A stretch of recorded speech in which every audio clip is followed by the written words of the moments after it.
He turned to look at me and his face just looked... Okay. It looked awful, and then he just started to fall, and Okay.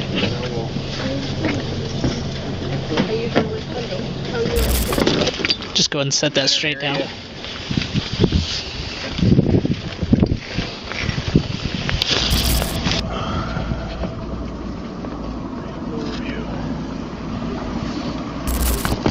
The morning of February 13, 2018 started with a panicked call to 911.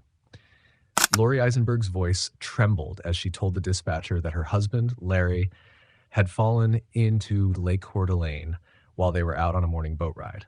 The dispatcher asked for her exact location, but Lori hesitated. She seemed unsure, saying she was somewhere near Powderhorn Bay, but she wasn't completely certain. 911, what's the address to your emergency? I'm on the lake. I'm sorry, I can't understand you. What's the address? I'm on the lake, but I don't know where. My husband had a stroke and he fell over. Are you out in a boat? Yeah. Is he awake? No, he's Okay. in the water. He's in the water? He's gone. I've been looking for him for hours. Out in a boat? Yeah. What? Yes. He was driving the boat, and he stood up fast, and he said that something's wrong with the motor. And so then he unzipped the cover thing and went to the front of the boat. He turned towards me to say something about the electric motor, and he and he just fell over. Meanwhile, rescue crews, including sheriff's deputies, paramedics, and search and rescue teams, were immediately dispatched.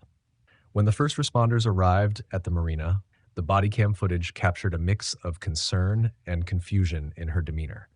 Paramedics checked Lori for any injuries, but she claimed she was fine.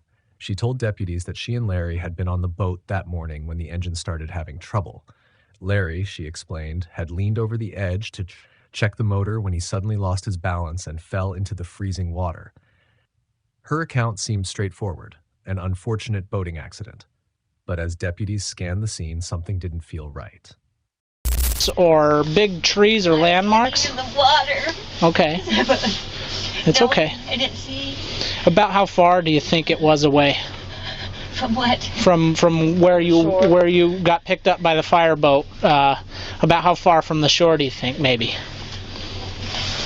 That's okay. She said he believes he might have had a medical episode that caused him to fall into the water. Okay. He said he didn't feel good and he was doing things weird, and then he went up to do the motor and the motor wasn't broken, it was the other motor. Okay. And then I said, why are you doing that? And he turned to look at me and his face just looked... Okay. It looked awful, and then he just started to fall, and I tried to get the door open and get to him, and I couldn't grab him, and I fell. Okay. Okay. And then I didn't see him. Well, like I said, we have the best people out there looking for them, okay? Very good divers, very good rescue team that's out looking for them, okay? But if you can think of anything, if while they're checking you out, if you can think of any landmarks or anything that you may have seen, and I know it's kind of hard to think about right now, but if you think of anything, please let us know, okay? Where did you launch into the water? In Harrison or? Sunup Bay? Sunup Bay? Okay. Okay. All right. And we've been driving around and I was just sleeping because Okay. I didn't sleep good last night. I was just resting. Okay. I don't know how long. Yep. Okay. I don't know. But you think you guys headed for this side of the lake? Yep. You were aiming for this side rather than the Sunup side? Oh, not yet. I was sort of... 96.9 for... While Lori was escorted to safety, a search team was assembled to locate Larry. Helicopters flew overhead, scanning the vast lake, while dive teams prepared to enter the icy waters.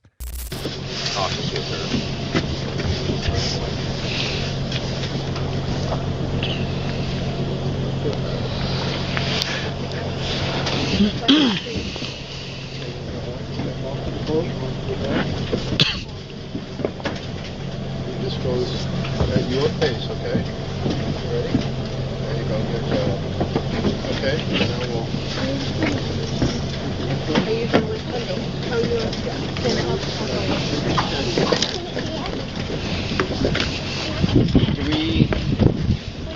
I'm 99% sure Todd's not going that way. Do you want to assist me getting the stuff off? Yep. What about the other gear, Charlotte?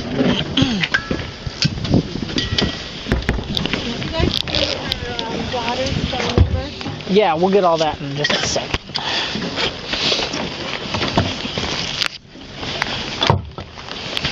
Oh.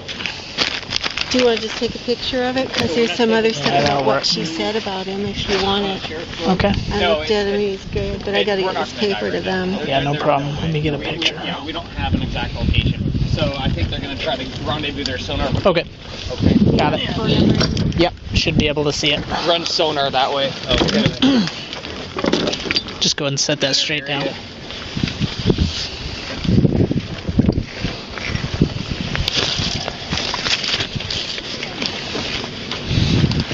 That should sit just like that. Yeah. Okay, this will be fun. Well, heavy bastard. No, just and then going up and down the cliff. Yeah. Loading this back to your car. For now. You're not going out on this, right? Get wet, no. Yeah. Yeah. Right.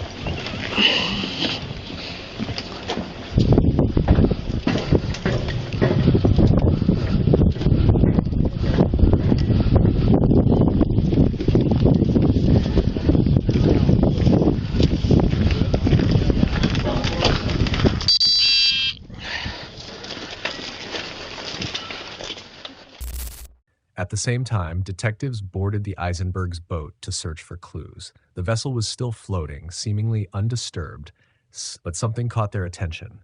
There was no sign of a struggle. No water splashed inside the boat, and nothing appeared to be out of place. Hey, Justin, that lens is pointed up. I don't know. Oh, yep, thank you.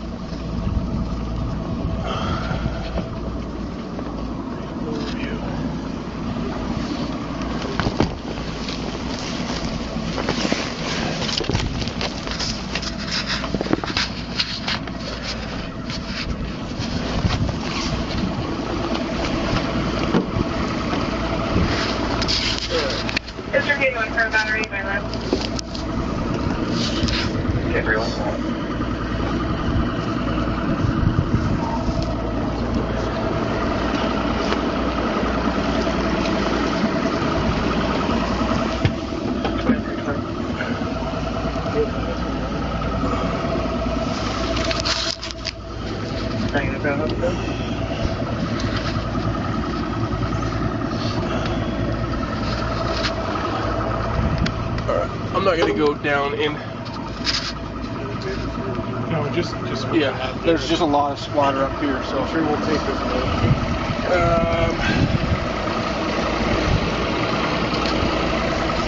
I can't. Yeah.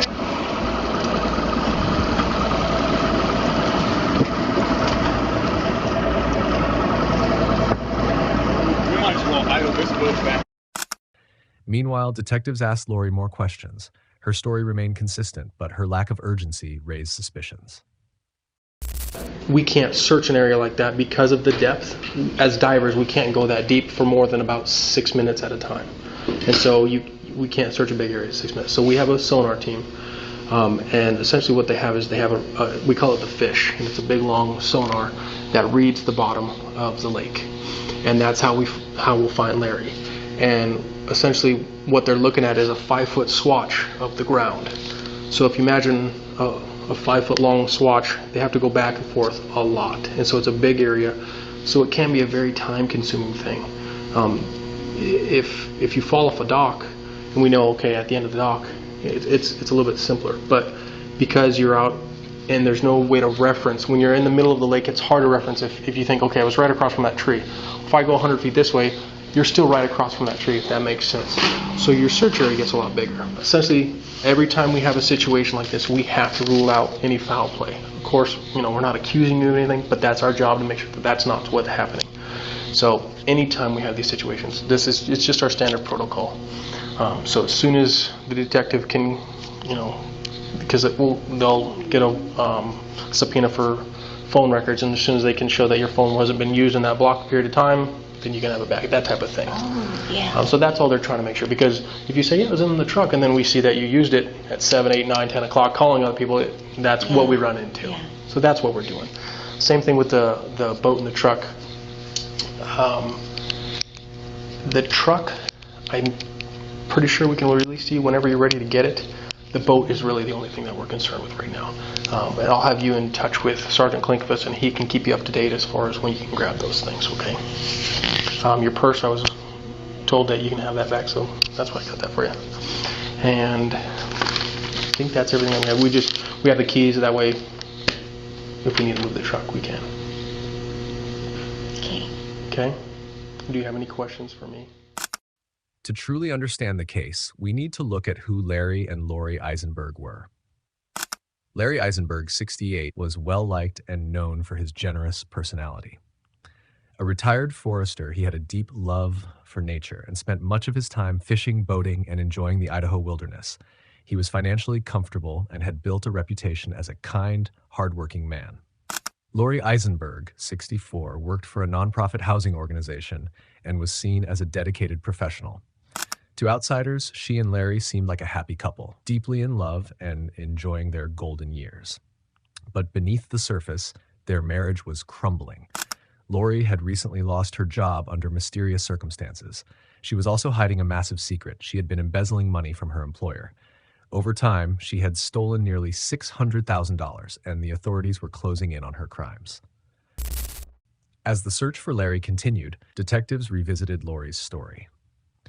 The more they analyzed her account, the more inconsistencies they found. Why had she been so vague about their location on the lake? Why wasn't she more frantic about finding Larry? Why hadn't she called for help immediately after he fell in?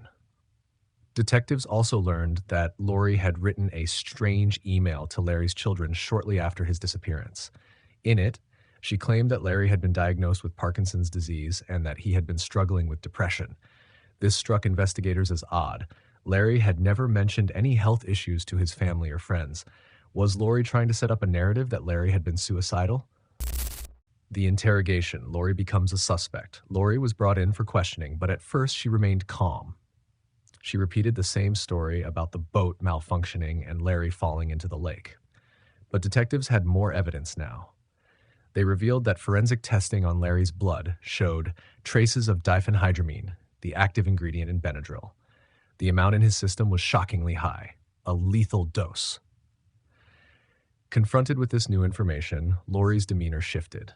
She started crying, but still insisted she had nothing to do with Larry's death. Detectives weren't convinced. They suspected that Lori had drugged Larry before taking him out on the boat and pushing him into the lake while he was unconscious. Pretty much accurate so far? Okay. One of the areas that was a little confusing is the different areas of which you had mentioned that you found the phone.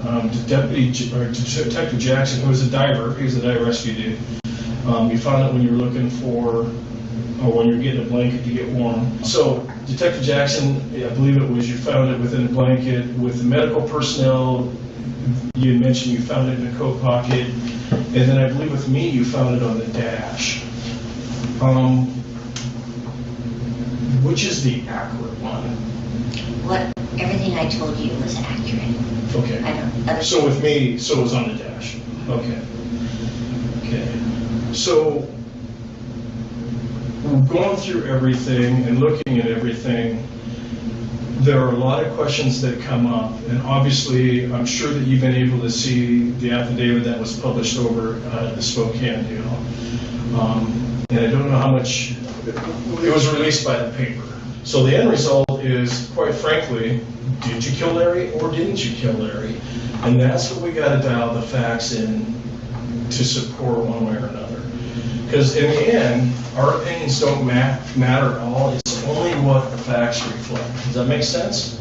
A lot of people think based on TV that we're the ones that put you in prison, and that's not reality. Reality is all we do is collect facts, present it onto the prosecutor, same as Detective Bryant, or Gunnarsson, excuse me, did with theirs, referred on the deal there.